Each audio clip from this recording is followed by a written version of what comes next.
Bonjour les boiseux. Tiens, vous êtes là. Ça fait un petit bout de temps que j'ai pas publié sur ma chaîne, mais comme je reviens d'un petit atelier collaboratif entre youtubeurs hier, je vais en profiter pour vous faire un petit retour. Donc cette idée de réalisation partagée autour d'un projet commun hein, est née avec Mathieu David lors du dernier Artibat à Rennes, donc ça monte un petit bout de temps. Donc ça a mis du temps pour plusieurs raisons. La première, c'est qu'il fallait trouver un local, parce que difficile de le faire dans mon garage. Je vois mal comment on aurait tenu à plusieurs. Donc par chance, Sébastien Guillot de la chaîne Rabot, je mettrai un lien dans mes commentaires. Lui disposait d'un bon atelier. Hein, donc ça s'est fait en place, et en définitive, on a fait en place ça hier. Donc on pensait hier dans la journée, et on a fini à 3h ce matin. Donc comme ce partage se passait pas chez moi, la première chose qu'il a fallu faire, c'est trouver quel outil il fallait que j'emmène. Sachant que Mathieu David n'avait pas les siens, venait les mains dans les poches, donc il fallait que je prévoie. Donc je vais vous montrer ce que j'avais prévu d'emmener et en définitive ce que j'ai utilisé. Pour ceux qui veulent déjà un avant-goût de ce qu'on a réalisé ensemble, je vous invite à aller sur la page Facebook de Sébastien Guillot de la chaîne Rabot. Hein, il a commencé à mettre un ou deux posts et il fera une vidéo sur sa chaîne après, de toute façon, sur la réalisation. Donc même si l'atelier de Sébastien est pas très loin, je savais qu'on partait sur principalement un travail aux outils manuels, donc j'ai pas déménagé tout l'atelier. Hein. Et j'ai juste amené en définitive le contenu de cette pièce-là, plus le petit étau qu'on verra après.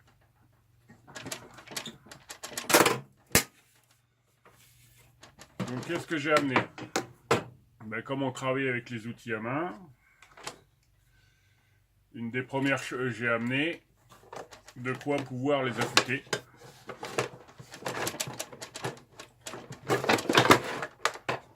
Donc mes pierres,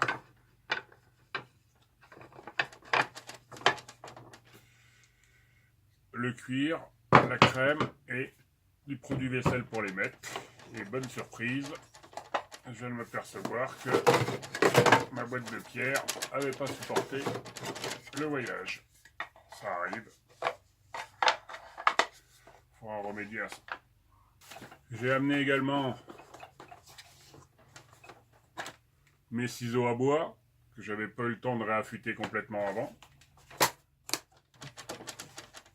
J'ai amené deux scies, une scie à dos et ma scie japonaise. Au cas où on fasse des mortaises, j'avais amené un ciseau de 8, une bédane de 8 et un petit rabot de paume. Et le reste, c'est principalement les outils de traçage. On va retrouver du réglé, de l'équerre, de la fausse équerre, du compas. Oui, j'avais aussi l'huile de camélia pour du trusquin, une jauge de profondeur que d'habitude j'arrête pas d'utiliser. Notre petit scie à raser si on avait chevillé.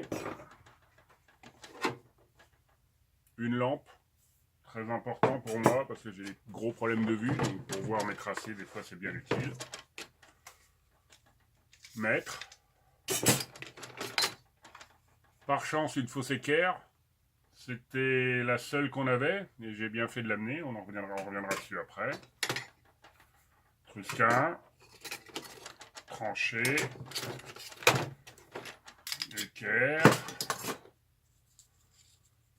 un petit mètre à plat qui nous a bien été utile pour le travail sur plan. Ça, c'est pour l'affûtage.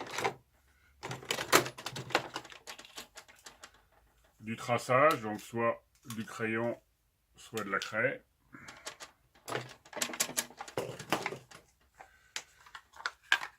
Une toute petite équerre qui s'est révélée bien pratique pour reporter sur le plan. Et le reste, c'est le reste de mon matériel de traçage, mais en définitive, je ne l'ai pas utilisé. Donc voilà ce qu'il y a dans la boîte. La deuxième chose que j'ai amené en plus de la mallette, avec tous les outils que je vous ai présentés, effectivement, c'est mon étau amovible. Donc vous l'avez déjà vu sur plusieurs vidéos. En définitive, c'est un étau de conception suisse que j'ai récupéré pour une bouchée de pain sur le bon coin. Donc l'étau il est tout simple, hein, il permet effectivement, j'ai des pattes de fixation ici qui permettent de le mettre sur une table.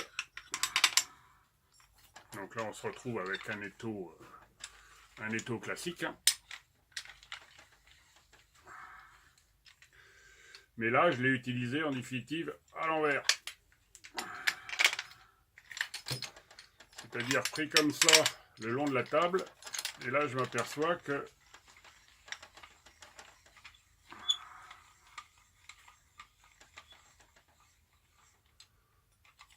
comme mes mâchoires ici viennent à affleurer la table, ça permet à la fois de faire un serrage horizontal lorsqu'il y a besoin de travailler sur le bois à l'horizontale, ou alors un serrage vertical comme ça du bois une fois que j'avais besoin de travailler hein, le long de l'établi. Donc j'ai bien fait de l'amener parce que dans l'atelier de Sébastien il n'y avait qu'une seule presse d'établi. Donc on aurait eu du mal effectivement à se mettre tous sur la même presse, on aurait perdu un temps fou, donc comme ça nous permettait de faire 2 postes de travail pour le sillage. Si, j'avais également amené un racloir et pareil son nécessaire d'affûtage, hein, pensant aux finitions, mais en définitive on n'a pas eu le temps, donc on ne l'a pas utilisé. En définitive, qu'est-ce que j'aurais utilisé? Les scies, les 2 types, la scie japonaise avec toutes les lames. Ça a permis de faire les essais de sillage avec les différentes lames, parce que le gros travail qu'on a fait, c'était principalement du sillage.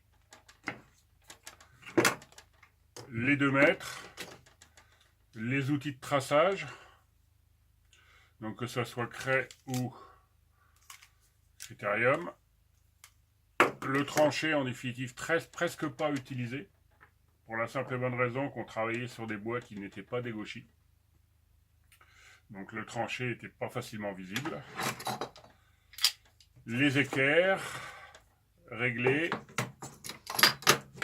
et le compas principalement pour toute la partie tracée de l'épure sur le papier. Qu'est-ce qui m'aurait manqué si on n'avait que ce matériel-là? Ben, la principale chose c'est le bois, parce que c'est Sébastien qui a fourni le bois. Et également effectivement de quoi faire l'épure, faire tous les tracés, donc une grande feuille de papier avec un grand dos plat, hein, un compas avec une pointe, et globalement, voilà tout ce qui nous a permis effectivement pour réaliser le projet. L'ensemble de mon matériel affûtage, en définitive, je ne l'aurais pas utilisé parce que l'affûtage des ciseaux était amplement suffisant hein, et a permis de résister pendant tout le travail. Pourtant, on est 3 à les avoir utilisés. Hein, dans du Douglas ou dans du chêne, mais ça s'est bien passé. Donc pour réalisation principalement du travail au trait de scie, donc on a fait des engueulements. Un engueulement c'est quoi? C'est quand en définitive vous avez un bois qui vient rejoindre un autre bois ici sur une arête.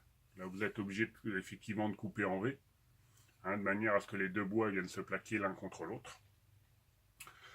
On a fait également des bois, principalement pour après le mi-bois, des bois qui se rejoignent comme ça de manière oblique, donc avec des coupes on va dire en sifflet, hein, mais effectivement complètement calculé qui doivent bien tomber. On a fait un mi-bois aussi à la fin, hein, sur du chêne. Hein, et en faisant chacun une partie de la réalisation finale, et le but c'était que tout s'assemble correctement à la fin une fois qu'on montait l'ensemble. Je voulais revenir sur la fausse équerre. Donc j'en avais amené qu'une, j'avais bien fait de l'amener parce qu'en définitive c'est presque l'outil qui nous a servi le plus pour les tracer. Pourquoi? Parce que particularité de la réalisation, il n'y avait rien de droit. C'est-à-dire qu'il n'y avait aucun assemblage à 90 degrés, ni même à 45. Hein. On était effectivement à chaque fois avec des angles de ce type-là, donc proche des 60 ou proche des 30. Mais souvent, on voyait l'angle dans ce sens-là, mais on avait aussi une inclinaison de la pièce dans l'autre sens. Hein, donc on se retrouvait souvent avec des assemblages comme ça. Hein, où là, par rapport à l'épure, effectivement, qu'avait fait Mathieu sur le papier, ben, on faisait principalement des reportés, des points et après des reportés avec la fosse éclair.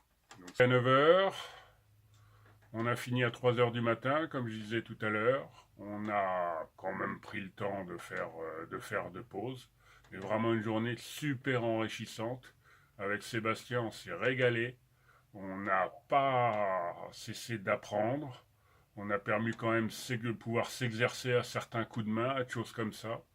On s'est aperçu qu'on arrivait à faire des choses alors qu'au départ, quand on voyait la découpe qu'il y avait à faire ou autre chose, on se disait c'est même pas la peine, je vais jamais y arriver à ça. Hein.